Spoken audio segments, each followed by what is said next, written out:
Olá pessoal, tudo bem com vocês? Vamos então para mais uma videoaula de teatro aqui das Oficinas Culturais de Caraguatatuba, pela Fundac, que nesse ano de 2021 ainda segue de forma virtual por conta da pandemia, que também ainda segue, não é? Bom, na videoaula de hoje eu queria apresentar para vocês, para quem nunca leu um texto de teatro, uma peça de teatro, como que é mais ou menos a estrutura, né? Como a gente lê uma peça de teatro. Acho que uma coisa que é fundamental da gente pensar. Bom, primeiro eu queria dizer que os textos, né, quando a gente fala em texto dramático, texto para o teatro, hoje em dia, na contemporaneidade, são utilizados textos de diversas origens, de diversas formas. Né? Então, na verdade, existem dramaturgos que escrevem peças de teatro e aí eles vão ter uma mesma estrutura, que é mais ou menos isso que eu quero conversar aqui com vocês. Mas isso não quer dizer que sempre vai ser isso e sempre vai ser assim. Né? Existem outras possibilidades. Mas, voltando à questão da estrutura de um texto feito para teatro, acho que uma coisa que é importante a gente pensar para entender, né, o porquê que ele é estruturado dessa forma é que o autor, no caso o dramaturgo ou a dramaturga, eles não escrevem pensando que quem vai ler aquele texto que eles estão pondo ali no papel seja diretamente o público. Claro que, dado a representatividade, a importância literária e humana de diversas peças de teatro, a gente acaba indo ler mesmo como o público diretamente o texto, né? Um Shakespeare, um Nelson Rodrigues, né? Muitas pessoas acabam tendo curiosidade e vão na literatura diretamente, na literatura dramática, né? Ler o texto que foi escrito pelo Shakespeare. Mas aí até esse público que vai ler esse texto é importante que também tenha isso em mente, que é o fato justamente do dramaturgo escrever para que artistas da cena coloquem o texto em contato com o público. Então, diferentemente das outras literaturas, por exemplo, um romance, o autor ele escreve o romance e ele escreve pensando no público leitor que vai entrar em contato diretamente com o que ele está escrevendo. No caso do teatro, o dramaturgo ele escreve pensando nos artistas da cena que vão pegar esse texto e vão montar, enfim. E aí sim vai ter o contato com o público. Então existe aí os artistas, digamos, da cena que são intermediários nesse contato da dramaturgia, do texto, da peça com o público. Isso, inclusive, ajuda a gente a perceber de forma até mais concreta como o teatro realmente é algo coletivo. Porque perceba, o texto da peça de teatro é um dos elementos da encenação, né, em que muitos se pautam no texto para construir as suas encenações. Bom, não vou entrar no mérito dessa questão, a gente conversa um pouco mais sobre isso em outros momentos, mas existem diversas possibilidades dessa relação. Mas o que eu quero falar hoje é a respeito desse texto que é produzido para que um povo intermediário, os artistas do espetáculo, se utilizem para colocar o público em contato com esse texto. Então, quando a gente vai pegar uma peça para ler, como por exemplo, O Dragão Verde, da Maria Clara Machado. Então, quando a gente vai pegar um texto para ler, um texto de teatro, geralmente, logo na abertura, o dramaturgo ele já coloca a quantidade de cenas ou atos para que a gente saiba qual que é a extensão desse espetáculo, qual que é a extensão do texto proposta, quais que são as divisões que o texto está se utilizando para contar essa história. Essas divisões geralmente são colocadas pelo dramaturgo pensando nos movimentos presentes no texto, nas ações. Né? Então, geralmente, se divide em um, dois, três atos, é porque existe uma lógica nessa divisão, no sentido de completar uma ação nesse primeiro ato para começar uma segunda ação no segundo e aí de repente uma terceira no terceiro ato, né? Então, isso é importante a gente também perceber, porque dentro de cada ação existe um objetivo que vai fazer com que a gente evolua para o próximo ato, mas existe algo que se completa ali, né? Como se tivesse um arco de entendimento que acontece no primeiro ato para que aconteça o segundo, para que aconteça o terceiro. Geralmente é assim. E aí então, nesse começo também já é colocado, né, pelo autor, quem são as personagens. Então, no caso aqui do o Dragão Verde, que eu estou pegando de exemplo, então a Maria Clara Machado, ela coloca um ato e 10 cenas. Então nós sabemos que existe um arco de objetivo, né? Então existe um movimento só de ação, digamos assim, dividido em 10 cenas. Isso é uma divisão, uma escolha da própria autora para organizar o andamento dessa ação, dessa história a ser contada. E aí então vem os personagens. Pedrinho, o jardineiro. Filozel Aurora, a princesa. O rei, Dagoberto de Orleans e Bonança. A rainha Fininha, o primeiro-ministro, a ama.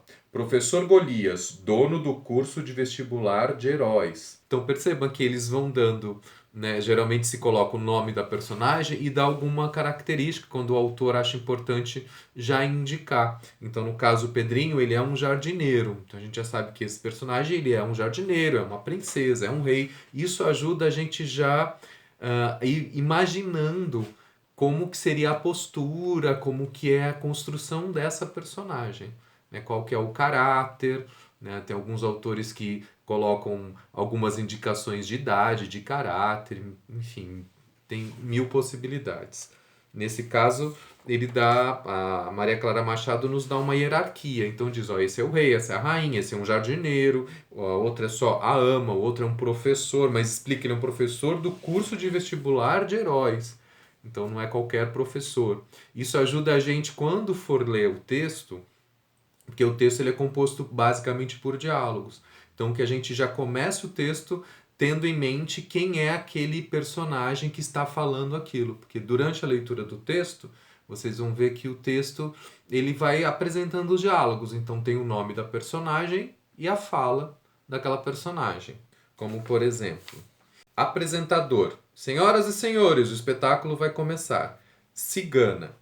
Eu sou Semíramis. Se você quer saber o seu futuro, venha até aqui. Eu posso ver o futuro nas cartas ou em sua mão por apenas um castelão.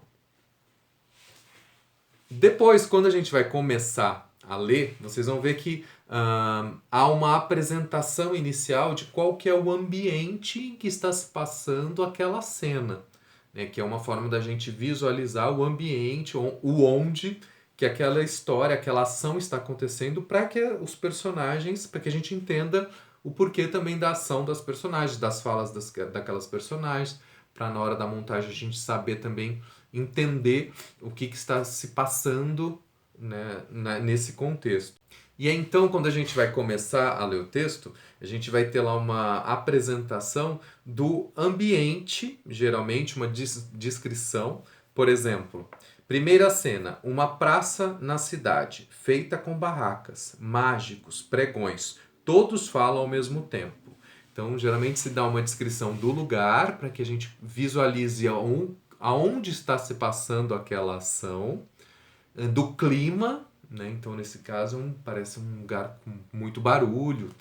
E aí, porque depois vai começar o texto em diálogos. Então, a gente vai ter só o nome da personagem e o que ele está dizendo. O nome da personagem e o que ele está dizendo. E aí tem um outro recurso muito utilizado pelos dramaturgos e dramaturgas para indicar a ação, né, para que a gente vá acompanhando como ele escreveu aquela história, aquela ação toda, que são as famosas rubricas.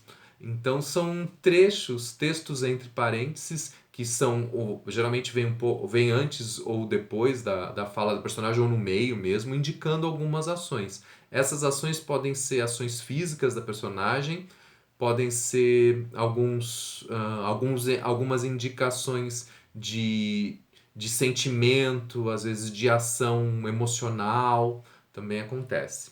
Então, ó, alguns exemplos dessa rubrica para vocês entenderem. Senhoras e senhores, o espetáculo continua. Com vocês, o fantástico, o extraordinário malabarista. Entra um malabarista. Ministro, desabafando. Dessa vez, majestade, ele abusou, comeu 6 damas da corte, 5 deputados federais, um vereador municipal, 2 tenentes, 4 crianças inteligentíssimas e um bispo aposentado. Rei, quase chorando. Não aguento mais, pobre povo, pobre reino. Se isso continuar, acabaremos um deserto. Estou cansado de lutar, estou velho. Começa a chorar. Então percebam que a autora, com essas rubricas, vai nos indicando o que está se passando, como esse personagem está reagindo. E aí, lendo as rubricas, o diálogo, a gente já leu no início da cena o que é o ambiente, o que não, aonde a coisa está se passando, a gente começa a imaginar, a visualizar tudo que foi proposto, construído por essa dramaturga, enfim, o dramaturgo, para que a gente, enquanto artistas da cena, possamos então colocar a nossa arte à disposição de dar vida para que esse texto chegue em contato com o público. Bom, e aí a gente vai lendo o texto e vai descobrindo o que está se passando, vai se emocionando. Uma coisa que eu acho bastante gostosa de ler literatura de teatro, né, de ler as peças, é que como a gente vai lendo os diálogos, também a gente vai se colocando no lugar de diversas personagens diretamente, né, porque são as falas dela. Então eu acho um exercício bastante interessante. É uma delícia ler peças de teatro, eu sou suspeito de falar, e quem gosta muito de atuar, é importante ir se acostumando, né, com essa leitura e descobrindo essa estrutura, que é uma estrutura muito básica, simples. Conforme a gente vai lendo, a gente vai se adaptando e curtindo cada vez mais. E que é uma estrutura muito similar também do texto que é escrito, né, no caso, os roteiros para cinema, para TV, que eles vão ter uma estrutura um pouquinho diferente em alguns recursos, né, que aí são mais direcionados à luz, à câmera, né, os recortes são um pouco diferentes, mas são esse mesmo entendimento de que é um texto que é escrito para que os intermediários desse público, no caso os artistas do cinema, da TV, se utilizem dele para comunicar, né, para levá-lo ao público. Então tem também algumas indicações para esses artistas captarem a essência do que o autor, ou a autora, né, o roteirista ou a roteirista estão propondo com aquele texto. Enfim, é isso por hoje. Eu vou ficando por aqui e a gente se vê então na próxima videoaula. Até mais!